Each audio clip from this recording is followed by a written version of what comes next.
حضرت عمر رضی اللہ تعالیٰ عنہ شام سے واپس آتے ہیں نا، تو ایک خیمہ دیکھتے ہیں، بڑھیا عورت کا خیمہ ہے. آپ وہاں چلے جاتے ہیں، بڑھیا سے حال احوال پوچھتے ہیں، عمر کدھر ہے؟ تو حضرت عمر خود جواب دیتے ہیں، آ گیا واپس ہے، شام سے آ گیا، خیریت سے آیا ہے. تو آگے سے وہ بڑھیا کہتی ہے، میری طرف سے اللہ اسے جزائے خیر دے ہی نہ، کوئی خیر اسے نہ ملے. وہی حقی، حضرت عمر فرماتے، او تیرا بھلا ہو، یہ کیا کہہ دیا ہے؟ وہی حقی، یہ تو نے کیا کہہ دیا ہے؟ کیوں؟ کہا جب سے امیر المومنین بنا میرے خیمے میں نہیں آیا. یہ تو قیامت کے دن پتہ چلے گا نا. جو وزارت مانگتے ہیں نا، جو پوسٹ مانگتے ہیں نا، ان کی ذمہ داری، ان کی ڈیوٹیاں کیا تھی، انہوں نے پوری نہیں کی، وہ تو قیامت کے دن ان کے بارے میں حساب و کتاب ہونا ہے. حضرت عمر رونے لگ گئے.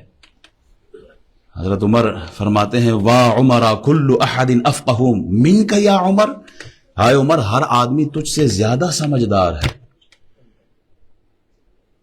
حضرت عمر اس عورت سے کہتے ہیں، اللہ کی بندی، عمر کی طرف سے جو ظلم تجھ پر ہوا ہے وہ مجھ کو کتنے مال کے بدلے فروخت کرے گی. اس عورت نے کہا نا، میرے پاس آئے نہیں، درہم بھی نہیں دیا، دینار بھی کوئی نہیں دیا مجھے. حضرت عمر نے کہا، میں حضرت عمر کا خیر خواہ ہوں، میں نہیں چاہتا کہ عمر جہنم میں چلا جائے، میں نہیں چاہتا کہ قیامت کے دن عمر کی پکڑ ہو.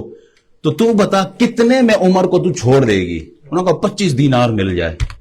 اچھا، یہ جملہ اس نے کہا نا 25 دینار مل جائے، پیچھے حضرت علی اور حضرت عبداللہ بن مسعود تشریف لائے. انہوں نے کہا، السلام علیکم یا امیر المومنین.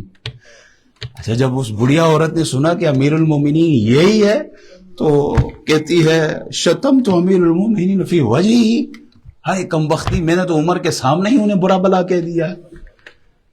ہائے کم بختی، عمر کے سامنے میں نے انہیں برا بلا کہا ہے. حضرت عمر رضی اللہ تعالیٰ عنہ فرماتے، نہیں.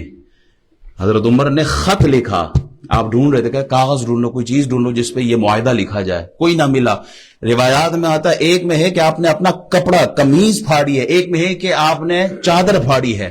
چادر پھاڑ کے آپ نے اس پہ تحریر لکھی ہے، بسم اللہ الرحمن الرحیم. یہ خط عمر اور اسماعیل کے درمیان ایک معاہدہ ہے.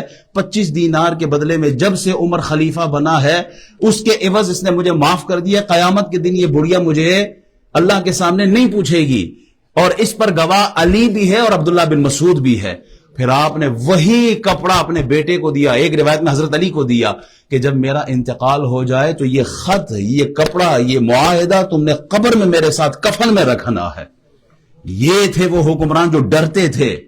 عدل یہ ہے جو اسلام نے، حضرت عمر بن خطاب نے آنے والے بادشاہوں کو سکھایا، بتایا، سمجھایا. کاش ہمارے دور میں بھی یہی عدل ہو. وہ حضرت علی فرماتے ہیں نا کہ کفر کا نظام چل سکتا ہے، ظلم کا نظام نہیں چل سکتا. یہ عدل ہے. ہم تو یہ کہتے تھے پہاڑوں پر اگر برف باری ہو تو دانے ڈالو، کہیں پرندے بھوک سے نہ مر جائے. لوگ کہیں گے مسلمانوں میں عدل ہی نہیں رہا.